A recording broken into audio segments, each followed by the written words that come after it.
Hey, what's going on, everybody? This is Kenny Groom, host of the Beyond Normal podcast. I'm excited to be in this season. We're in season 8 of the podcast. I can't believe we've made it this far.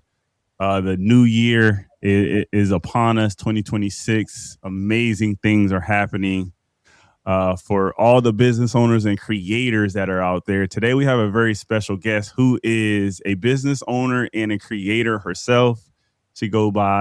She goes by the name Dana Duckworth. She is the founder, speaker, consultant for Speak Up Dana. She's also a fellow podcaster for Hilariously Unemployed, the podcast. And so I want to have her on today and talk about her journey, really being multiple disciplines, but being a founder of something and then also being a creator. So without further ado, let's bring Dana to the stage. How's it going today? Hi, I'm so happy to be here. I love the energy. The first time we met in person was it Black Men in Tech?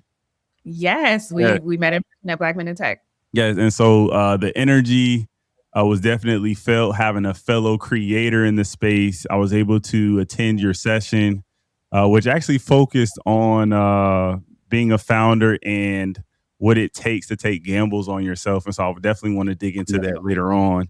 But happy to have you on today. How are you feeling with the new year and new opportunities put in front of you? I'm excited. Every year that I continue to have my business, so this is year 3 for me. I'll be going into year 4 in 2026. I'm always like, at some point in the year, I'm like, oh, I got to get a 9 to 5. This ain't gonna work out. And thankfully, each year I have made it to the end of the year without getting that 9 to 5. So hopefully 2026 is similar. But yeah, the year has been good and I am feeling really great about what's to come. Yeah, it is not easy really jumping off the cliff, right? And having your own business and not having that job, right, at the same time. And I know there's always that balance between, well, do I go back and try to do this part time, or do I just fully focus on what your passion is, or the thing that's keeping you up at night 100% of the time? It sounds amazing, but everybody can't do that. It's scary. It's scary. For me, I'm a single woman. I'm a mother. I have twin boys. They're 17. One is going to college. So for me, it's like, girl, what you gonna do? And granted, like their father takes care of them as well, but still, as a parent, you just want to be able to contribute in a way and make sure that your children have not just what they need, but excess. And then also me, I like a lifestyle of luxury. I'm a very I'm a very soft life type girl. I like my spa days. I like my nails, my lashes, my hair. I love things. So having to work hard to make sure that I'm able to sustain my lifestyle for them, of course, and also me. Yeah, that's honest. That's real talk. So you touched on 3 years ago. You made the decision to start Speak Up Dana. Mhm. What were you doing before taking that gamble? Set the stage for us. Yeah, so this is kind of the reason my podcast started. So I was working inside of a startup. They do digital advertising for multifamily apartment communities. And I was laid off from them. So I was doing their culture engagement strategy and diversity, equity, and inclusion work. And I was laid off. So from there, like I had already been speaking inside of the organization and to some of our partners, different events, and they were very supportive of that. And my friends were literally like, everything you do for them, you could do on your own for yourself, for not just their business, but for anybody's business. And of course, your friends have that belief in you. At the time, I was like, nah. But the transition from there, so I was told I was being laid off March 31st of 2023. And then I was actually laid off because they asked me to stay on to help with the culture and the morale of the organization, which is wild. But I stayed on until the end of June. And that was just a very weird space for me. I was like, every day I'm like, I don't feel like I need to wake up and go to this meeting or send this or send that. What do y'all want me to do? You wanted me to come back to work the next day after you just told me?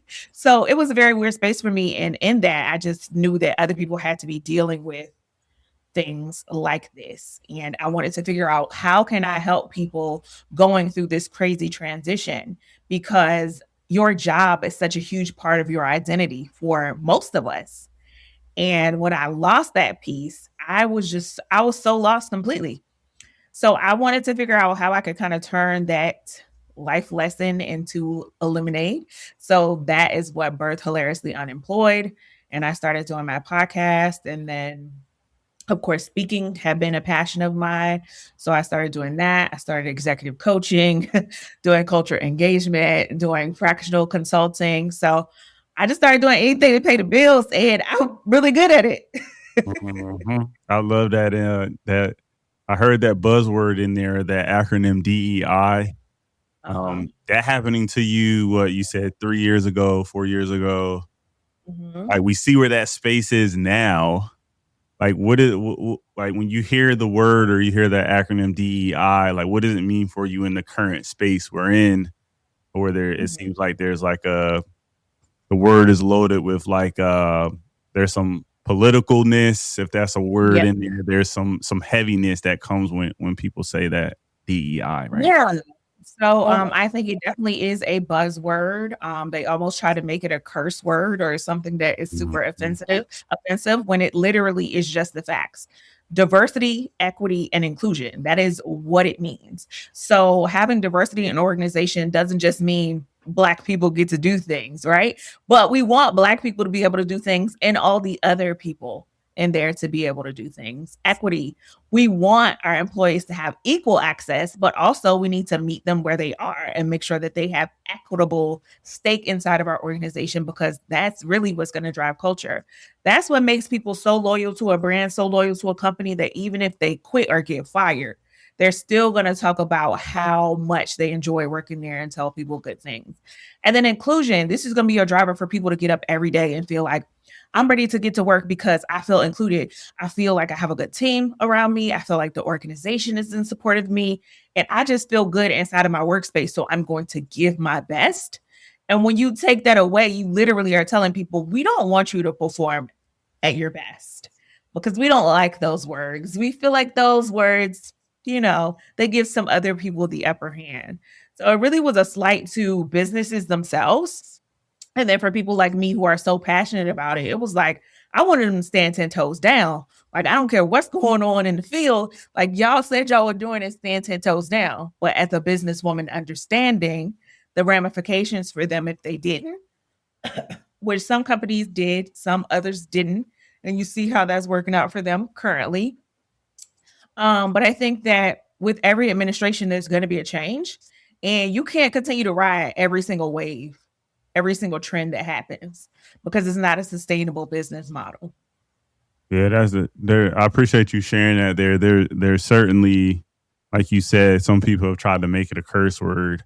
It's interesting that you said it that way. I think that the big takeaway for me, especially with like the bigger brands that are here in the States, Mhm. it is amazing how they remove they remove some of the emotion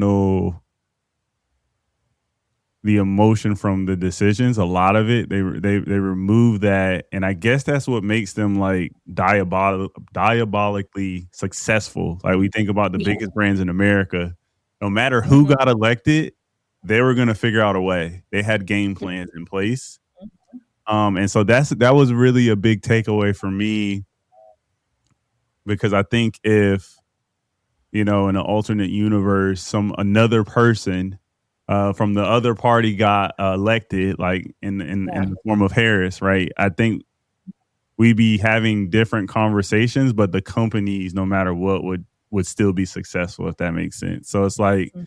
they figured out a way to balance that, and I took that as a takeaway to personally myself in certain cases outside of the extremes, try to make sure I can make decisions that aren't necessarily emotionally charged. But it's hard Yeah. to, like you said, because we expect these Mhm. brands to allow us to show up the way we want to.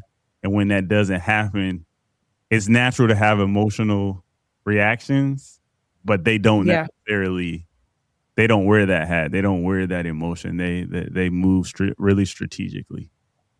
Yeah, I mean, we live in a capitalistic society where big business is going to continue to be big business for much longer than you or I are going to be here. And they're very strategic about the way in which they do things. I think that with any administration, it definitely would have been some type of change that they had to become accustomed to. And like you said, as a business owner myself, like a lot of what I do is emotion because my brand is completely me.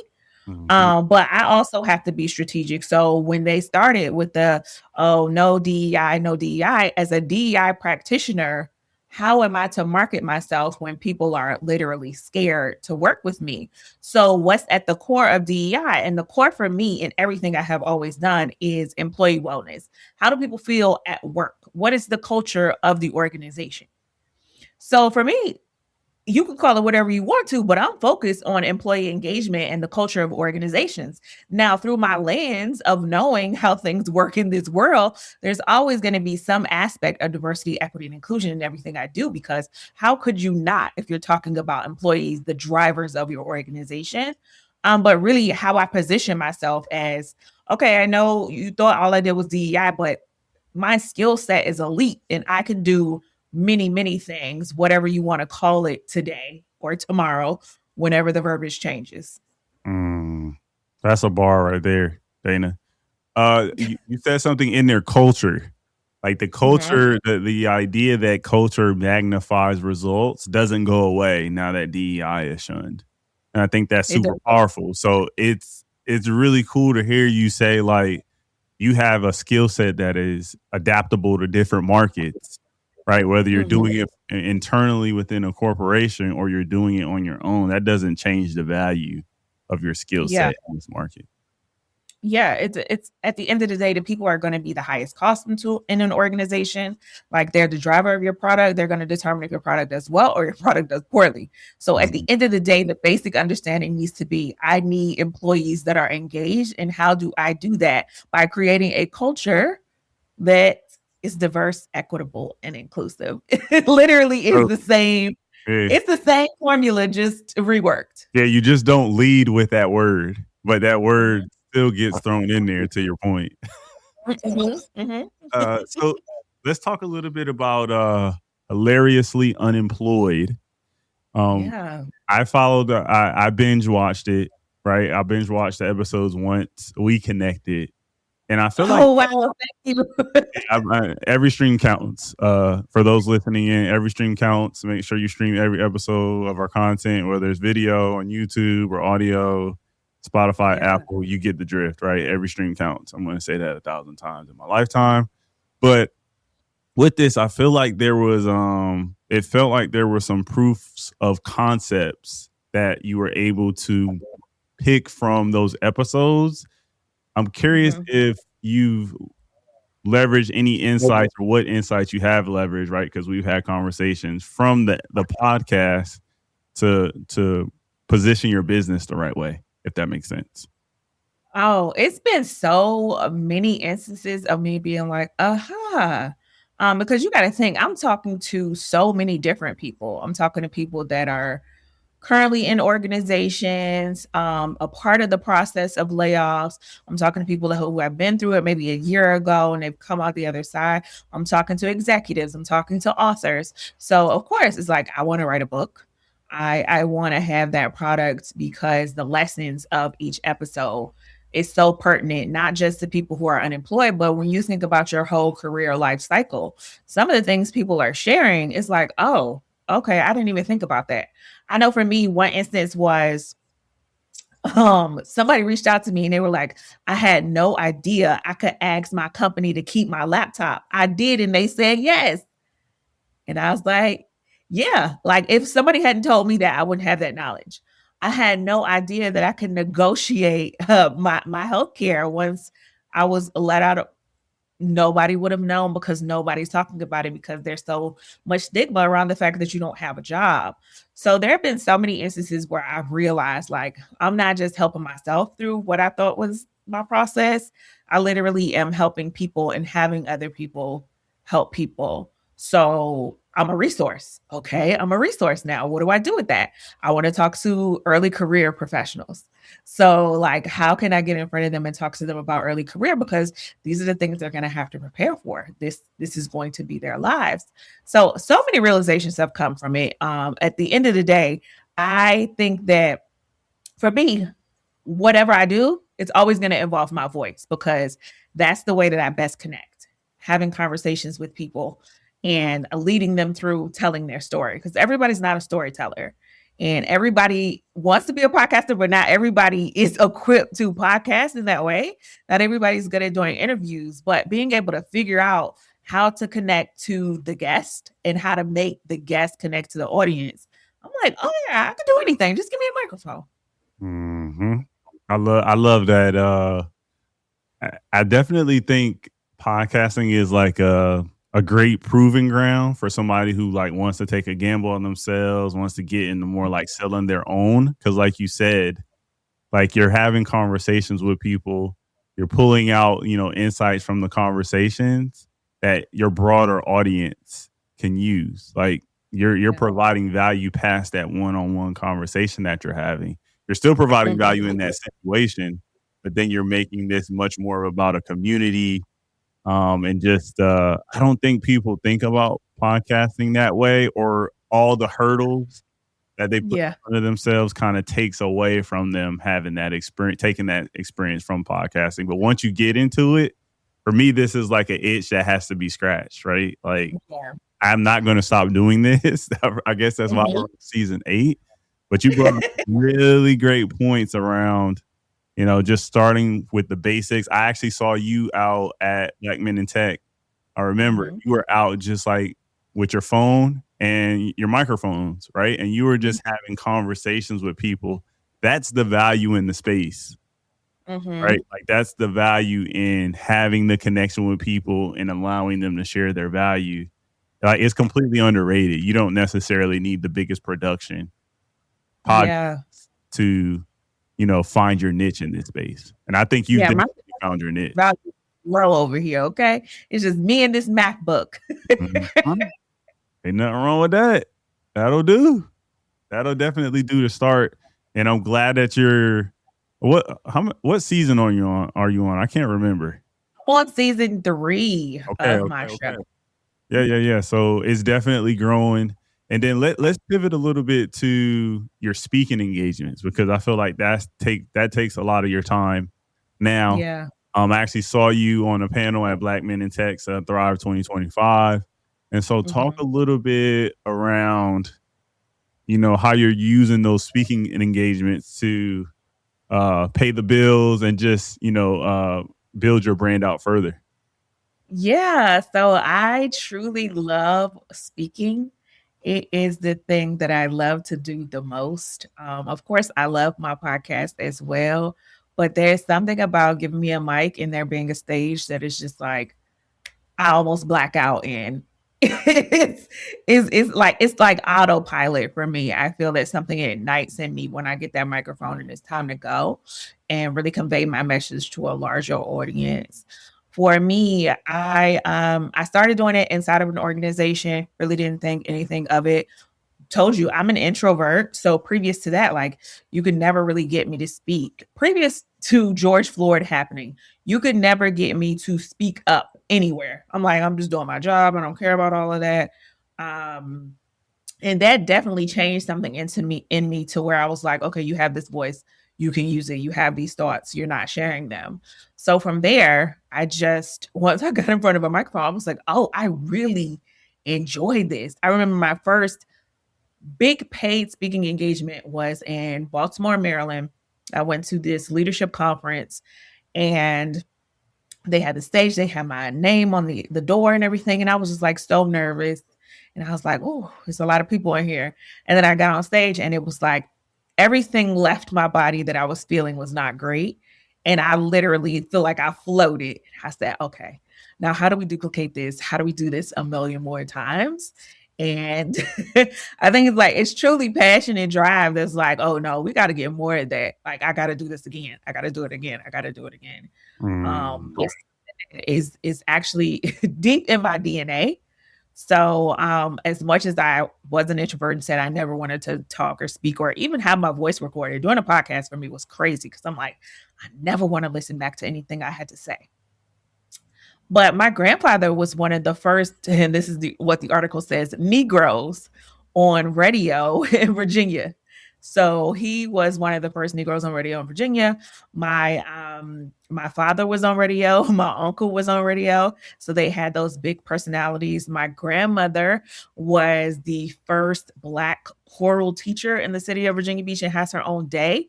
So people who have big voices and something to share with the masses. I come from, and I never thought that it would hit me, but it did. That's dope. That's dope. So I'm taking it your family that were on the radio, they had like radio voices. Yes. Yes, okay. I get that sometimes. Like, are you on radio? No, not really. Yeah. For guys, like you can hear really well. For women, it's me and one other woman I was talking to. I think the last lady that was on my podcast, Suzette, she's an author, and we have a deeper register to our voice. And I was like, that's why people can listen to us. Because our voices are a little bit deeper or have a little more depth. So that's why it's easier to listen to us. Because I know I'll listen to some podcasts and I'll hear a woman's voice that's a little more high pitched. And I'll be like, it's hard for me to continue to listen to it. Although I love women and support you all. If the voice is not right, for me, it hurts. And same with guys. Some, if they have like super vocal drag or a certain accent or their voice is lighter, I can't listen to it either. Understood. And the great thing about podcasts is that there's millions and millions of podcasts, so you would definitely find one that has the voice palettes. My favorite of all time is Dateline Podcast because Keith Morrison has the best voice. I have listened to every single episode of the Dateline Podcast specifically for his voice. I'm trying to picture his voice now, but I know it's clear. And you know it. Yeah, for sure.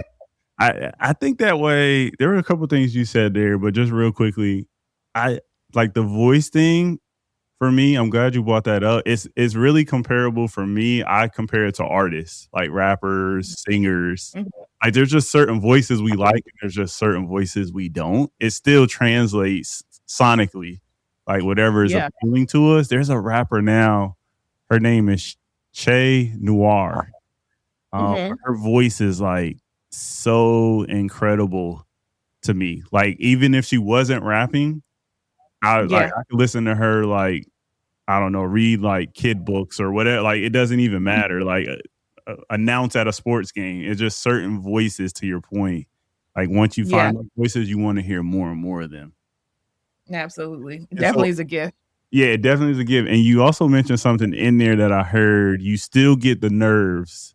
You still get nerves and the butterflies and all that stuff going on stage. Can you talk a little bit about that? Because I think people have the perception that because you're on stage all the time, it means like you figured this thing out and you can just go up there, no feelings, and just knock things out all the time. Yeah, so it really depends. Now, smaller stages or panels, I don't have any nerves about.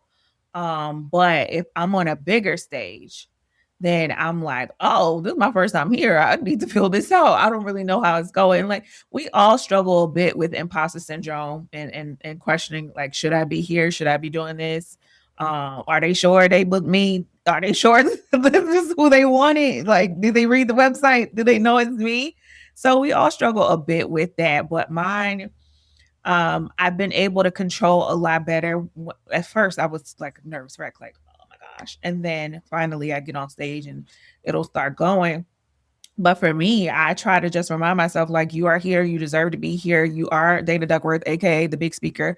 And there's nobody that can do it better than you right now in this moment where you are. So get out there and do it. And I'm telling you, as soon as I'm like, hi, I'm Dana Duckworth, aka the big speaker, the show starts. I feel like it came out just now a little bit when you were just talking the last minute or so. I almost felt Yeah. like I was on the Hilariously Unemployed podcast, and I was about to say, "Is Dana about to interview me?" It came out that the show must go on. That came out of you just Yeah. now. So I'm glad that you touched on that. Talk a little bit about um, most of our well, a large portion of our listeners. They're like business owners. They're founders, and one of the Mhm. things that people, especially in our community, like the questions we have around pricing and things like that, Yeah. like how to price what we offer. Talk a little bit about first, like how did you go about pricing yourself into the speaking engagement market? And then how Mhm. has your pricing evolved over time? Not necessarily specifics if you want to, cool, but talk a little bit Okay. about how that process has been for you.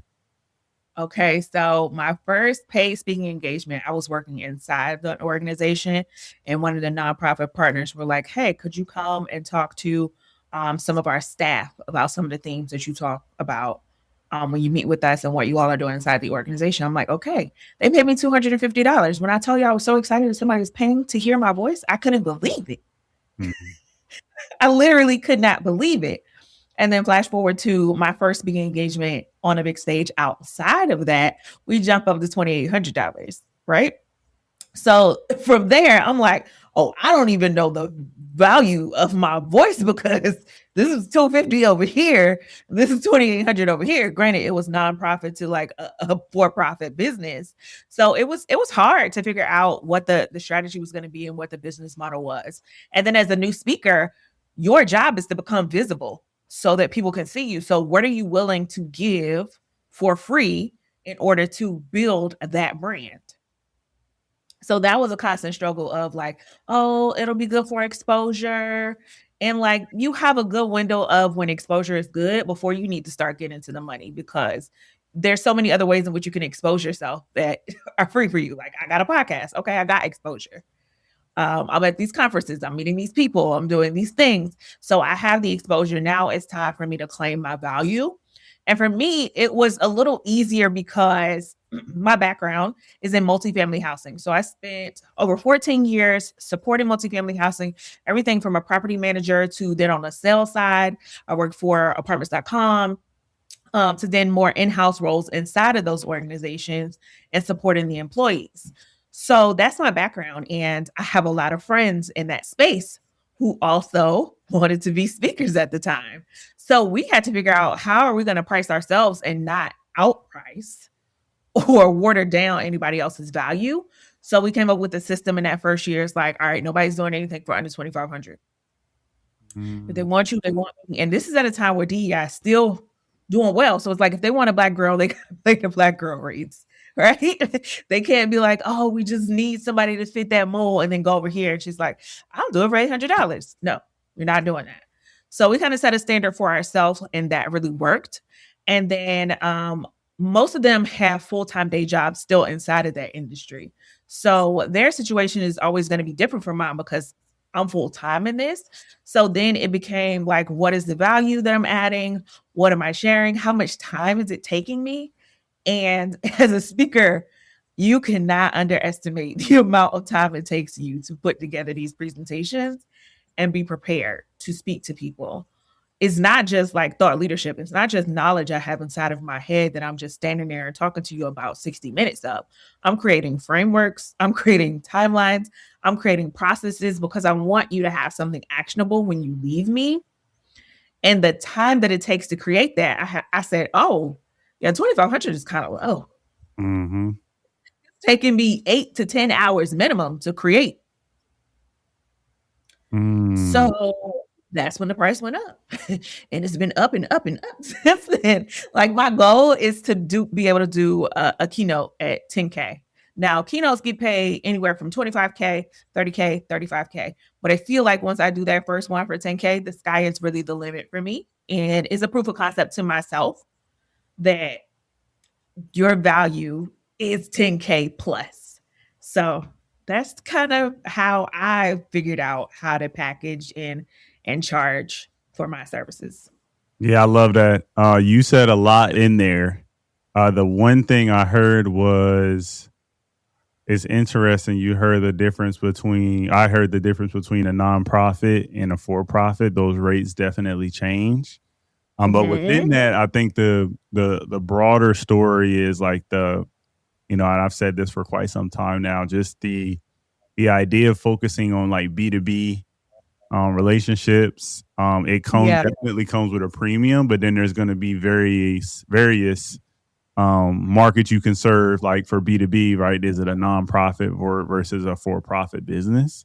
But it's still Yeah. lucrative either way. Like you said, if you're somebody who's used to corporate America, a steady check, and then somebody pays you Mhm. $250 for 1 hour of your time, for the average. Nobody can pay 50 anymore. Yeah, exactly. No, I'm just saying in that example, right? But That's an eye yeah. opener, right? Because it's like the average American makes nowhere near 250 for an hour, right? And so that's where Mhm. it starts to click. And I'm hoping we see more people at least take gambles on themselves, whether you still have a 9 to 5 or you take the full, jump off the cliff moment. There's nothing wrong with how you manage it, but taking that Right. gamble on yourself is, I think right now is, especially in the markets we're in, it's so important to do, what you've done. And I'm Yeah. excited to hear, like you said, the price is definitely not staying stagnant or going down. The price is No. going up. Yesterday's price is not today's price. Not at all. Um, yeah, so I've had the pleasure of coaching 2 students on speaking this year.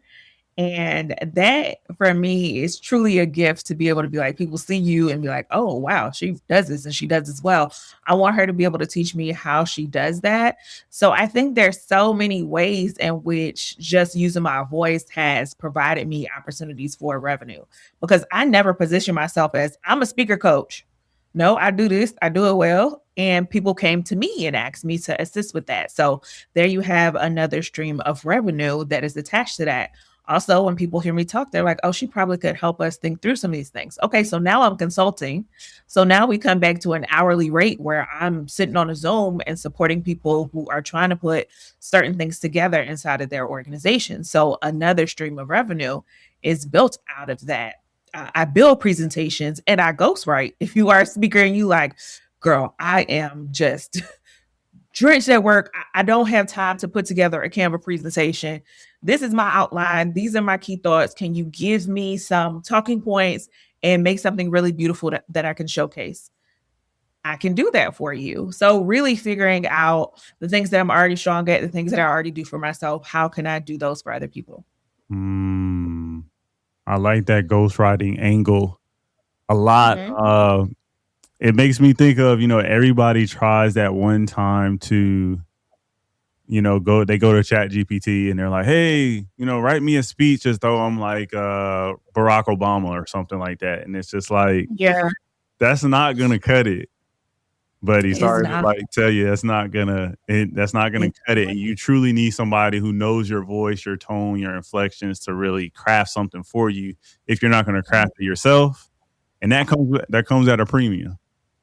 Yeah, it definitely does. The only thing that's hard about ghostwriting is people don't know that I Oh yeah, ghostwrite. yeah, yeah. It's not as lucrative as it could be because I'm not going around saying, I put that together. Well, I mean, I guess so. We've had ghostwriters, people in that field on as guests before.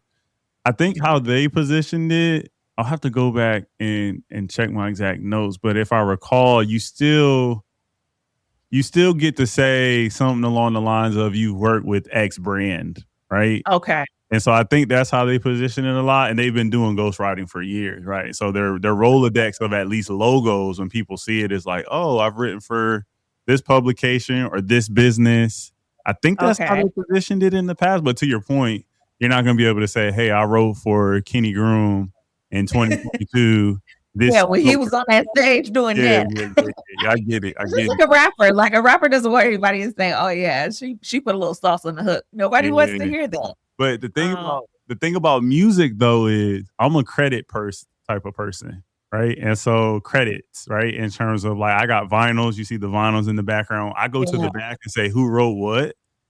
And Mhm. even for music, they have it there, but it's always hidden like a couple layers. Like who clicks Yeah. the view credits button besides Kenny? Raise your hand. Like probably nobody, right? Yeah, But to your nobody. point, there still is some opportunities in this tech space to give people credit, even if you're Mhm. not the one performing it. Still giving you credit for writing it. So I'm glad you brought. Yeah. Yeah, I think I'll have to work in collaboration with, or I think being that I do have the brand Speak Up Dana, they could be like in collaboration with Speak Up Dana. And like people don't know if that means I put a period on the end of a sentence or I wrote the entire thing. So I think I will figure out how to market and brand that better next year. So now that we have gone down the path of discussing pricing and just the different ways that you're thinking about your business, Mhm. I want to make sure we close out by letting folks know how they can stay connected with your brand, all the things that you're doing, whether it's your podcast or your speaking engagements. Yeah. Like, what's the best way to tap in with you? Yeah, so you can visit my website, speakupdana.com. You can follow me on LinkedIn, Dana Duckworth, the black one with the cornrows in her photo. You can follow my lifestyle shenanigans, No Days Off. That's KNOWDAYZOFF on Instagram. You can follow the podcast, of course, anywhere you get your podcast on, okay? We talking about Apple, YouTube, Spotify, anywhere you get your pod on, you can find Hilariously Unemployed. You can also find the Instagram at Hilariously Unemployed and Speak Up Dana on Instagram and Facebook as well.